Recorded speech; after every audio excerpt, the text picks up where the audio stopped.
세계 35개국에서 베스트셀러가 된 소피의 세계라고 하는 책이 있습니다. 오슈타인 가더라고 하는 사람이 노르웨이 고등학교 철학 교사가 쓴 책인데, 우리나라 교육과정의 고등학교, 중고등학교에는 철학 시간이 없습니다. 그러나 유럽 대부분의 학교에서는 고등학교 때 철학을 가르칩니다. 요슈타인 가더라고 하는 사람은 노르웨이 고등학교에 재직하는 철학 교사가 쓴 소피의 세계라는 이 책이 아주 쉽고 많은 사람들이, 어린 중고등학교 학생도 읽어도 될 만한 그러한 책입니다. 헬라 철학에서부터 중세, 근대 철학까지 아주 꿰뚫는 대단한 책인데, 우리가 익히 잘 아는 칸트, 헤겔 또는 키에르케고르, 또 칼 마르크스, 다윈 같은 모든 철학 사상을 아주 쉽게 이야기 속에서 설명한 아주 두꺼운 책입니다. 이 책의 스토리는 주인공인 14살짜리 소피 아문젠이라고 하는 소녀가 주인공입니다. 이 주인공을 내세워서 철학에 대한 개념들을 설명하는 것인데, 이 소녀가 어느 날 단 한 문장으로 된 편지를 받습니다. 서두도 없고 끝도 없고 딱 한 줄 된, 한 문장으로 된 편지인데, 그 내용은 너는 누구냐라고 하는 편지입니다. 이 편지를 받고 어린 소녀가 너무 당혹스러워합니다. 이제껏 나는 누구인지 생각해 본 경우가 없기 때문에 더 착잡했다고 합니다. 그러던 차에 두 번째 편지를 받습니다. 두 번째 편지의 내용도 한 줄인데, 세계는 어디에서 생겨났을까? 내가 누군지도 모르는데 세계가 어디서 생겨났을까? 이 질문도 해본 일이 없습니다. 그리고 고민하던 끝에 세 번째 편지를 받습니다. 사람이 사는데 가장 중요한 것은 무엇일까? 이 소녀는 더욱더 당혹스러워합니다. 이 편지를 계기로 이 소녀는 무궁무진한 철학의 여행을 떠나게 됩니다. 보통 사람들은 이 세 가지 질문을 한 번쯤은 생각해 본 경험이 있습니다. 너는 누구냐? 과연 나는 누구일까? 그렇다면 내가 살아가는 이 세계는 어디서 생겨났을까? 그리고 사람이 사는 데 있어서 가장 중요한 것은 무엇일까? 이런 고민을 한다고 합니다. 이렇게 우리는 지금 많은 문제에 시달리고 바쁘게 살다 보니 내가 누군지, 세계가 어디서 생겨났는지, 사람이 사는데 가장 중요한 게 무엇일까? 이런 고민은 거의 못합니다. 단 우리는 가끔 센티멘탈해져서 가끔 이런 질문을 하기도 하고, 생각에 잠길 때는 잠시뿐 너무 바쁘게 살아가고 있습니다. 우리가 잘 아는 지난주 문자, 우리 고난주간에 교회 단톡방에 제가 칼럼을 하나 보내드렸는데, 100세가 넘어도 김영석 교수님이라고 하는 연세대학교 명예교수님이 칼럼의 제목을 나는 왜 태어났는가 라고 하는 질문에 대한 칼럼입니다. 100세가 넘어서도 이 교수님은 나는 왜 태어났는가, 여기에 대한 질문을 한다고 합니다. 사실 이런 질문을 100세가 넘어서까지 했기 때문에 그렇게 훌륭한 인생을 살아오지 않았을까, 그렇게 생각해 봅니다. 물론 이 세 가지에 대한 질문은 이미 성경에 다 있습니다. 내가 누구인지, 또 세계는, 이 우주는 어떻게 생겨났는지, 그리고 사람이 가장 사는 데 중요한 것은 무엇일까? 이런 대답이 단편적으로나마 성경에 다 나와 있습니다. 나는 누구냐? 하나님이 창조해서 보낸 사람인 것을 우리가 잘 알고, 세계는 어디서 생겨났을까? 성경은 태초에 하나님이 천지를 창조하셨다고 말씀하고 있습니다. 사람이 사는데 가장 중요한 것은 무엇일까? 그것은 웨스트민스터 신앙고백 1조에 보면 하나님께 영광을 돌리기 위해서 산다, 이렇게 언급되고 있습니다. 따라서 이런 질문을 갖고 사는 사람들에게는 오늘 부활절이 어쩌면 가장 소중한 신앙생활의 기본이 아닌가 싶습니다. 사람들은 부활절, 우리 기독교의 최고의 절기를 맞이해서 오늘 부활주일 아침에 부활하신 예수님이 오늘 성경 말씀 누가복음 24장 44절 이하에 있는 말씀을 마지막 유언같이 또 자기 생애를 점검하며 십자가 사건과 죽음과 부활의 사건을 요약을 하는 장면입니다. 먼저 우리 누가복음 24장 44절에 있는 말씀 보면 이렇습니다. 예수께서 그들에게 말씀하셨습니다. 내가 전에 너희와 함께 있을 때 모세의 율법과 예언서와 시편에서 나에 대해 기록된 모든 일이 마땅히 이루어져야 한다고 너희에게 말한 것이 바로 이것이다.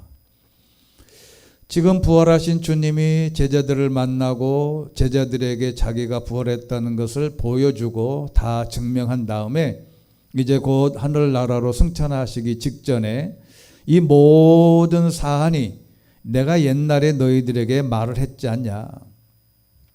그런데 그때만 해도 제자들은 예수님이 하시는 말이 뜬구름 잡는 것처럼 도대체 이해를 못했습니다. 본인이 예수님이 기록된 모든 일이 마땅히 이루어져야 한다고 너희에게 말한 것이 바로 이것인데 너희들이 깨닫지를 못했다. 그래서 45절 보면 예수께서 그들의 마음을 열어 성경을 깨닫게 해 주셨습니다 라고 했습니다. 마음을 열어 이 모든 것을 이제 깨달을 때가 됐다는 것입니다. 여기 열어라고 하는 것은 마음을 열어라고 할 때 디아노고이라고 하는 헬라어에는 깊은 뜻이 있습니다. 첫 태생처럼 철저하게 열다, 해석하다, 또는 나뉘거나 갈라서 잡아당겨 열다. 마음이 첫 태생처럼 순수하게 열리고 의심하지 않고 해석하게 되고 나뉘거나 갈라서 잡아당겨 열 만큼 마음을 열어서 깨닫게 하시고 라고 하는 말은 정신적으로 이해하다, 경건하게 행동하다, 마음으로 동참하다 라고 하는 깊은 뜻이 있습니다. 이제 예수님이 이전에 시편의 예언서에 기타 많은 말씀을 성경에 있는 말씀을 인용하면서 자신이 어떻게 공생애를 시작할 건지 어떻게 마감할 건지를 보여주는 장면입니다. 그 내용이 첫째가 46절 보면 예수께서 그들에게 말씀하셨습니다. 이렇게 기록되어 있다. 그리스도께서 고난을 겪고 3일째 되는 날 죽은 사람들 가운데서 살아날 것이다. 이 말씀은 예수님이 공생애 동안에 제자들에게 수없이 하신 말씀이에요. 내가 죽었다가 3일 만에 살아날 거다. 내가 십자가에서 죽을 거다. 많은 고통을 당할 거다. 이렇게 많은 이야기를 했는데 제자들은 몰랐습니다. 근데 드디어 이제 예수님이 죽었다가 부활하신 3일째 되던 날 죽은 사람들 가운데서 살아나서 오늘 이 말씀을 하시는 겁니다. 그리고 마지막 47절에 있는 말씀은 아주 중요한 개념 중에 탁월한 개념이 있습니다.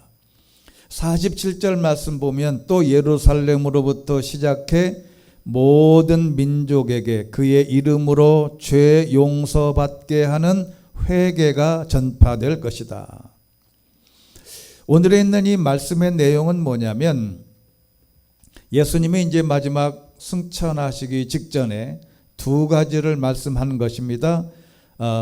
오늘에 있는 죽은 3일째 되던 날 죽은 사람들 가운데 살아날 거다. 이 내용이 전파되고 또 이 내용을 너희들이 증인으로 삼게 되고 더 중요한 것은 죄 용서받게 하는 회개가 전파될 것이다. 가장 중요한 말씀을 하고 계시는 겁니다.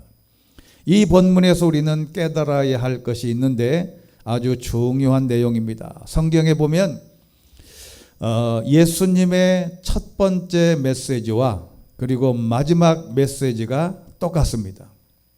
여기에 아주 큰 비밀이 있습니다. 예수님이 공생에 처음 시작하실 때 마가복음 1장 15절입니다.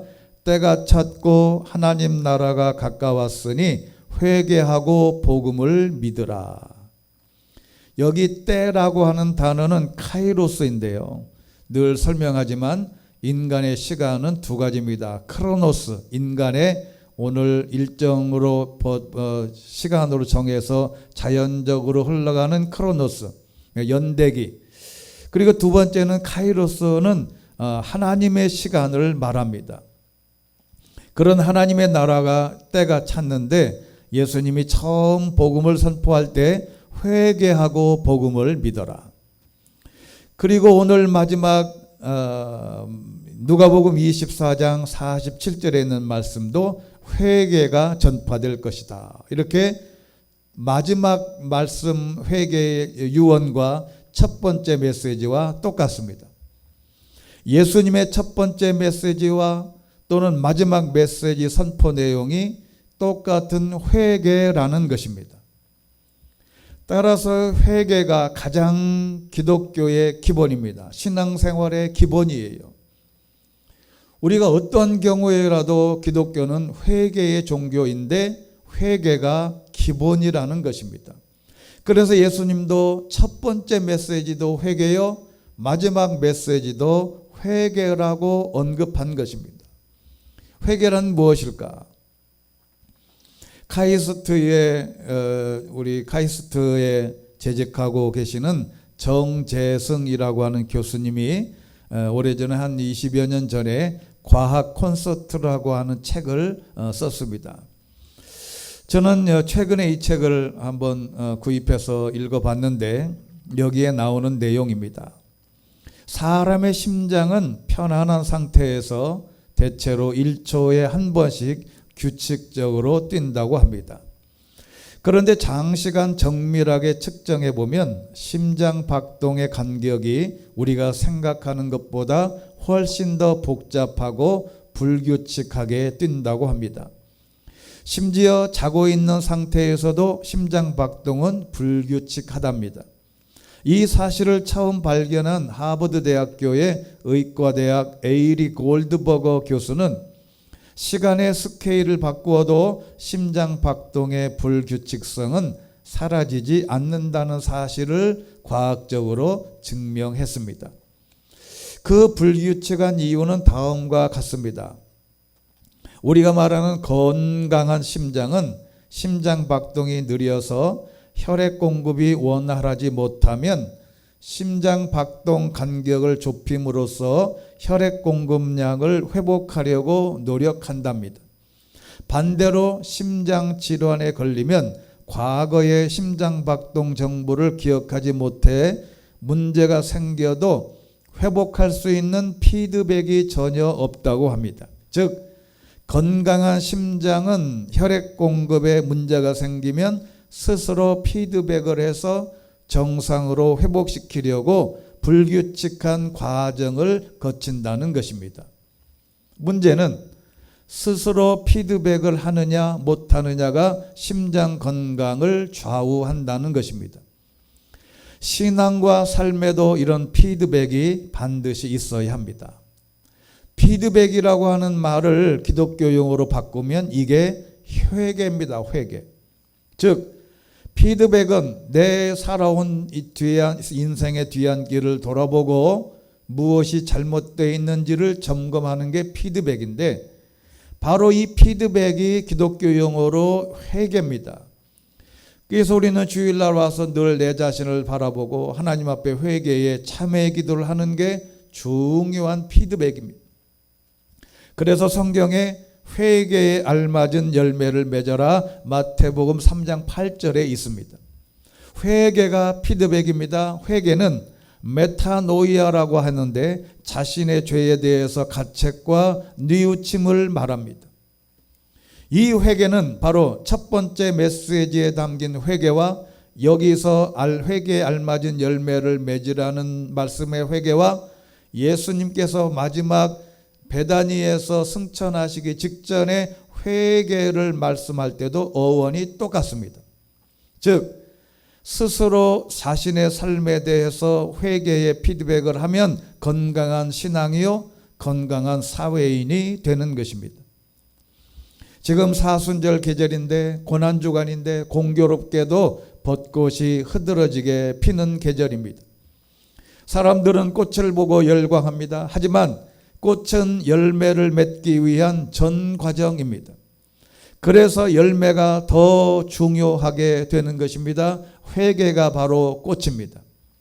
회개가 없이는 꽃이 없이는 열매를 맺지 못하는 것처럼 회개가 없이는 신앙생활 자체가 무의미하다는 것입니다. 회개의 꽃이 없이는 회개가 없이는 열매를 맺을 수 없습니다. 꽃이 없이 열매를 맺지 못하는 것처럼 회개의 꽃이 없이는 성령의 열매든 신앙의 열매든 그 어떤 열매도 기대할 수가 없습니다. 회개의 피드백으로 회개의 꽃을 피우는 이런 고난주간 또 회개가 바로 벚꽃이라는 사실을 믿음으로 고백할 때 많은 열매를 맺게 되는 것입니다. 회개가 기독교의 찬란한 꽃입니다. 그래서 예수님 마지막 첫 번째 메시지 회개하서 복음을 믿어라, 마지막 메시지 회개의 복음을 전파해라. 이게 기독교의 처음과 마지막입니다. 그래서 오늘 48절 너희는 이 일의 증언이다. 증인이 되려면 어떻게 해야 되냐? 49절 말씀, 내가 내 아버지께 약속하신 것을 너희에게 보낸다.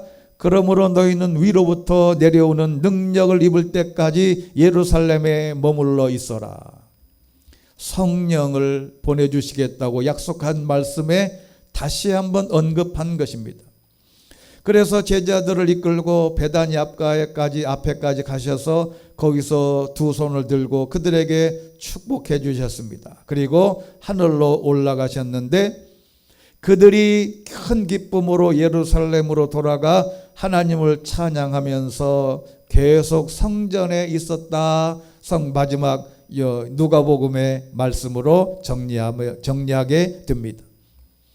그때까지 두려움에 떨고 무서워서 예수님을 배반하고 예수님이 십자가에 못 박혀 돌아가시기 직전에 다 도망갔던 제자들이 부활하신 주님을 만나고 기쁨에 넘쳐서 예루살렘으로 다시 돌아가 하나님을 찬양하면서 계속 성전에 있었다는 것은 부활하신 주님을 만난 바로 그 결과였기 때문에 그렇습니다. 이 같은 내용을 정리하면요, 우리가 기독교 신앙에는 4개의 기둥이 있습니다. 보통 이런 건물도 이런 기둥이 없으면 이 건물이 주저앉는데 기독교에는 4가지의 기둥이 있는데 이 중 한 기둥이라도 병이 들거나 약해지면 건물 자체가 부실 건물이 됩니다.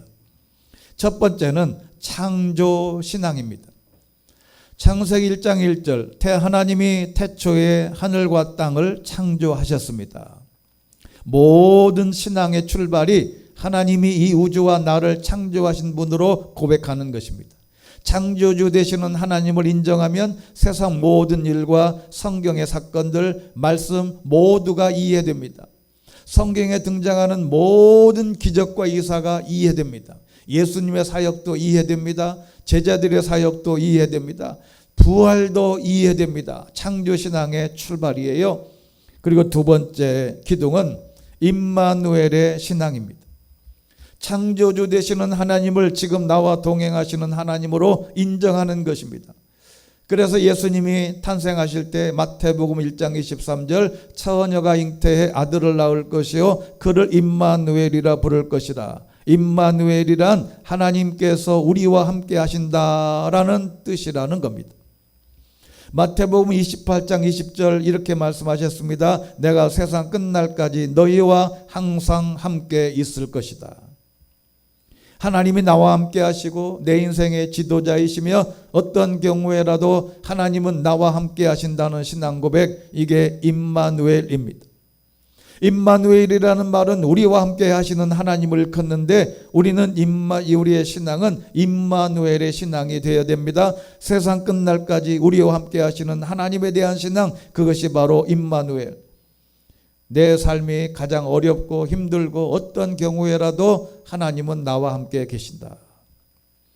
그 다음에 세 번째는 십자가 신앙입니다. 하나님이 천지를 창조하시고 지금까지 그리고 영원까지 나와 함께 하시는 하나님이 독생자 예수님을 보내시고 십자가에서 피 흘리심으로 내가 구원받았다는 십자가 신앙입니다. 십자가는 예수님의 십자가 고통과 피 흘리심이 바로 나를 위해서라고 고백하는 것이고, 또는 내 십자가를 내가 지고 가는 탁월한 신앙 고백이 필요합니다. 예수님은 예수님의 십자가를 졌고 그 십자가, 내 십자가는 내 십자가를 지고 예수님을 따르는 것입니다. 네 번째는 바로 부활신앙입니다. 그 앞에 있는 세 가지 기둥의 가장 큰 든든한 기둥은 부활신앙입니다. 예수님이 십자가에서 죽으셨다가 3일 만에 다시 살아나셨다. 이 부활에 대한 탁월한 학자가 하버마스라고 하는 박사님이 계신데, 이 아래의 6가지 사실들은 90%의 회의적인 신학자들에 의해서 확인된 것으로 여기고 있다고 말하면서 이 6가지를 제시했습니다. 이 부활신앙에 대한 첫째는, 예수님은 로마 군인에 의해 십자가 처형을 당했습니다. 하버마스 박사는 이것은 부활 증거는 아니지만 전제 조건이라고 말합니다. 바로 로마 군인에 의해서 철저하게 죽임을 당한 것입니다. 두 번째, 제자들은 부활하신 예수님의 모습을 보고 믿음을 회복하는 경험을 했습니다.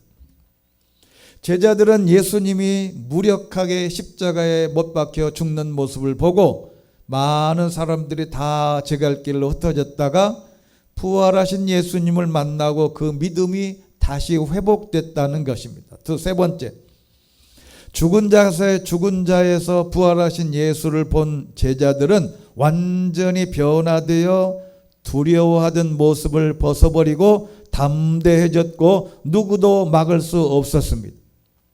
그들은 부활의 메시지를 전했고 이 선포로 인해 박해를 받았습니다. 하버마스 박사님은 그들 중 적지 않은 이들이 그들의 믿음으로 인해서 죽었습니다. 베드로도 거꾸로 못을 박혀 죽었다고 하고 사도 바울도 그렇게 믿음으로 죽었고요. 그들은 완전히 변화되었고 그들의 믿음을 위해 죽을 각오가 되어 있었습니다. 부활하신 주님을 만나지 않고서는 설명이 안 됩니다. 네 번째, 부활의 선포는 기독교 운동의 시작이 되었습니다. 이것은 이후에 덧붙여진 것이 아닙니다. 다섯 번째, 예수님의 부활을 가장 먼저 믿은 자들 중에는 예수님의 형제였던 회의론자 야고보 사도도 있었습니다. 야고보는 예수님의 형제로 늘 의심했습니다. 자기보다 먼저 태어난 형님이 메시아라는 사실을 의심했습니다. 그런데 이 야고보가 마지막 예수님을 만나고 부활하신 예수님을 만난 후에 이 야고보도 전통에 의하면 순교했습니다. 여섯 번째, 다른 회의론자 사도 바울, 기독교 박해자였던 사도 다소의 사도 바울도 부활하신 예수 그리스도를 만났다고 주장하면서 완전히 변화되었습니다. 이 6가지 사실은 기독교의 우호적인 학자든 적대적인 학자든 일반적으로 다 동의하는 것입니다. 이것으로부터 우리는 명확한 패턴을 발견할 수 있습니다. 우리가 지난주 교회 단톡방에 제가 예수는 역사다 이 영화를 링크해서 걸어드렸습니다. 이 부활에 대한 탁월한 영화인데 이 영화의 저자가 예수는 역사다라고 하는 책이 있습니다. 이 책의 저자는 본래 시카고에 있는 신문사의 기자였습니다. 이 사람이 우연한 기회에 기독교를 접해가면서 자기 부인이 먼저 예수를 믿고 같이 신앙생활 하자고 이야기할 때에 이 남편 기자가 거기에 대해서 반감을 가지고 예수님의 부활을 캐고 기자처럼 팩트를 확인하다가 부활하신 주님을 만나고 고백하는 영화입니다. 많은 사람들이 앞에 있는 6가지는 이러한 비기독교인들조차도 때로는 우호적이 아닌 또 적대적인 학자들도 앞에 있는 6가지는 다 동의했습니다. 이 패턴이 이런 패턴인데 예수님은 십자가에서 죽었습니다. 예수의 제자들은 두려움과 공포에 빠졌습니다. 하지만 갑자기 변화되어 부활하신 예수님의 담대한 증거자로 변화되었습니다. 자신이 거짓이라는 것을 알고 있는 것을 위해 죽는 사람은 아무도 없지요. 부활하신 주님을 만나지 않고서 어떻게 본인들이 예수님을 위해 죽을 수 있겠느냐. 그리고 하버마스는 다음 많은 학자들에 의해 폭넓게 받아들여지고 있는 사실 3가지를 더 추가했습니다. 첫째는 주일 아침 무덤은 비어 있었다. 우리가 보통 시체는 또 이 사람의 시신은 함부로 만지거나 이동하거나 두렵습니다. 그런데 주일 아침에 예수님의 무덤은 비어 있었습니다. 두 번째는 부활의 선포는 예루살렘에서부터 시작됩니다. 예루살렘은 제자들이 감히 부활을 선포할 수 없는 곳이었습니다. 무덤에서 예수님의 시신이 발견된다면 그들의 주장이 거짓임이 쉽게 증명되었을 것인데 예루살렘에서 부활 선포는 가장 먼저 시작됐다. 세 번째, 안식일 토요일에 엄격한 준수자들이 주일에 예수를 예배하기 시작했습니다. 왜냐하면 예수님이 주일에 부활하셨기 때문에 그렇습니다. 2000년 기독교 역사가 시작되기 전에 유대인들은 토요일 날 안식일을 지켰는데 그 이후에 예수님이 주일 새벽에 부활하심으로 모든 기독교인들은 주일에 예배를 드리게 되는 것입니다. 이러한 사실들이 설명하는 것은 무엇이겠습니까? 그분은 부활하셨습니다. 그분은 정말 부활하신 겁니다. 첫 번째 부활절 아침 시작된 사건에 의해 세상이 변화되었다는 것에 대해 의문을 제기할 자는 아무도 없습니다. 부활주일에 죽음을 이야기하고 사후 세계를 이야기함으로써 부활의 의미를 되새겨 봅니다. 아직도 부활이 믿어지지 않고 사후 세계에 대한 막연한 기대감과 느낌으로 살지 않습니까? 이렇게 우리에게 십자가의 고난과 죽음 그리고 부활을 보여주신 하나님의 아들 예수 그리스도는 하늘로 올라가시게 됩니다. 오늘 본문의 마지막에도 예수님이 또 이렇게 다 선포하시고 유언하시고 많은 제자들이 보는 데서 하늘로 올리워진 것입니다. 49절 말씀대로 아버지 약속하신 것 성령을 위로부터 능력을 입히울 때까지 성에 유하라는 말씀대로 순종해서 증인의 삶을 그 제자들과 많은 제자들 또 그 500여 성도들이 또 마가의 다락방에서 120명이 기도하면서 성령 충만해서 사도행전의 역사를 시작을 하게 된 것입니다. 이 일에 대해서 우리는 증인이 되는 것입니다. 최근 미국 신문에 실린 한 간증을 하나 소개하고 말씀을 맺겠습니다.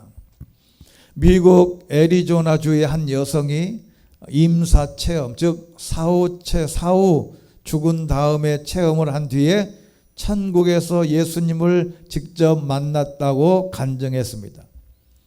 페이스 와이어에 따르면 티나 하인즈 씨라고 하는 사람이 2018년 2월 12일 갑작스러운 심장마비로 의식을 잃었습니다.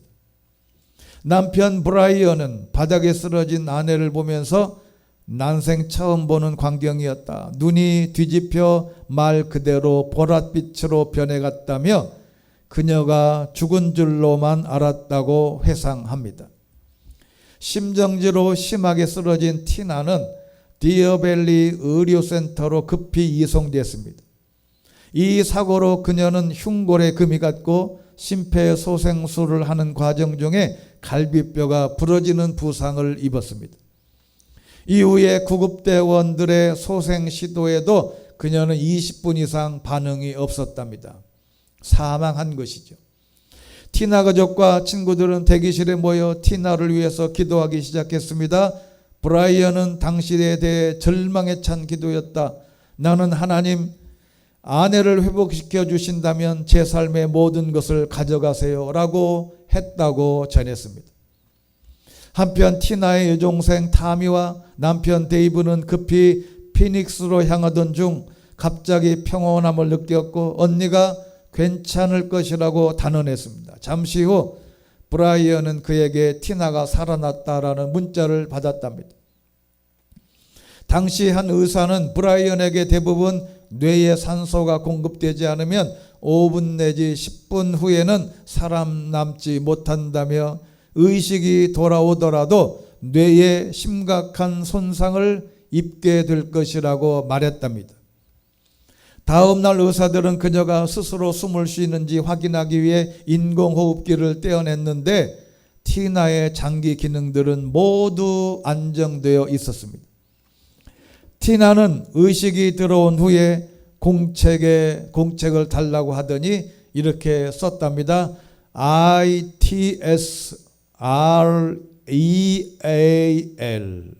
바로 이 말은 It's real이라는 단어입니다. 즉 모든 게 사실이다, 실제다, 리얼이다. It's real. 이 단어를 공책에 의식이 돌아온 후에 제일 먼저 썼답니다.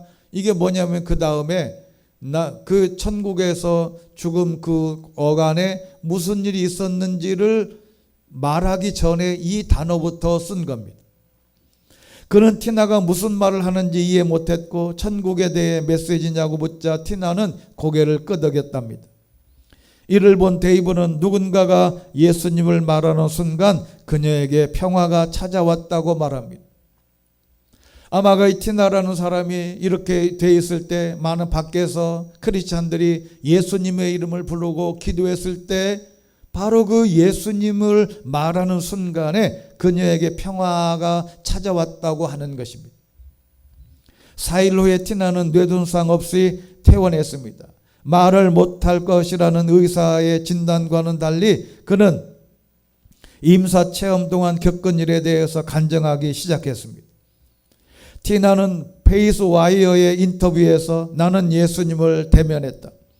그분은 두 팔을 벌리고 서 계셨고 그 뒤에는 생생하고 아름다운 노란 광채가 있었다. 이는 내가 경험한 놀라운 인식과 평화였다고 간증했습니다.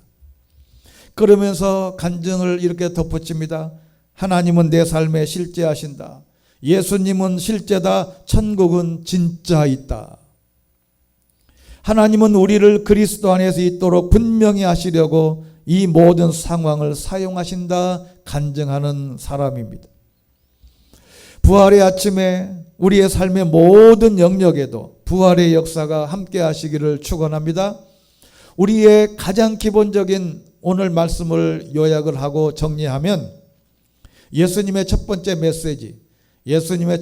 메시지는 회개하고 복음을 믿어라. 그리고 마지막 메시지 회개의 세례를 전파해라. 회개는 기독교의 꽃입니다. 우리가 꽃을 좋아하듯이 모든 아름다운 꽃은 왜 있느냐? 열매를 맺기 위해 있습니다. 꽃만 피었다가 진다면 무슨 소용이 있겠어요? 꽃은 꽃으로 인정받으려면 열매가 필요합니다. 많은 열매를 맺기 위해서라면 꽃이 아름다워야 됩니다. 이 꽃은 바로 회개입니다. 회개의 아름다운 꽃, 회개의 아름다운 꽃을 피우면 우리는 성령의 열매, 그리고 우리가 인생에 살아가면서 모든 분야에서 많은 열매를 맺게 되는 것입니다. 하나님께서 오늘도 우리에게 말씀합니다. 벚꽃 구경하는 것보다 회개의 꽃을 피우는 게 하나님이 더 원하시는 것입니다. 그 회개의 꽃을 피우시면 성령의 9가지 열매와 인생의 수많은 열매가 맺혀지게 되고 부활하신 주님도 만나게 되고 내가 죽어도 부활하는 그 놀라운 간증이 있게 되는 것입니다. 오늘 부활의 아침에 우리도 회개의 아름다운 꽃으로 부활의 소망을 갖고 신앙생활에서 승리할 수 있게 되기를 주의 이름으로 축원합니다. 전능하시고 자비로우신 하나님 아버지, 우리는 벚꽃이 만발하는 계절에 삽니다. 그러나 그 모든 꽃이 아름답듯이 우리에게는 회개가 진짜 회개라는 것을, 꽃이라는 것을 우리의 믿음의 눈으로 깨닫게 하여 주옵소서. 꽃은 열매 맺기 위한 전 단계입니다. 우리가 아름다운 회개의 꽃을 잘 피워서 우리가 하나님 앞에 나아갈 때 우리의 삶에 많은 열매를 맺어갈 수 있는 놀라운 역사가 있게 하여 주옵소서. 회개의 열매, 아름다운 꽃을 피워서 하나님 앞에 많은 열매를 맺어드리는 가장 기본이 되는 역사가 저희들 삶에도 적용되게 하여 주옵소서. 예수님께서도 말씀하신 대로 첫 번째도 회개, 마지막 유언도 회개, 우리도 그 회개의 꽃을 아름답게 피워내는 성숙한 신앙인들 되게 하여 주옵소서. 예수 그리스도 이름으로 기도드리옵나이다. 아멘.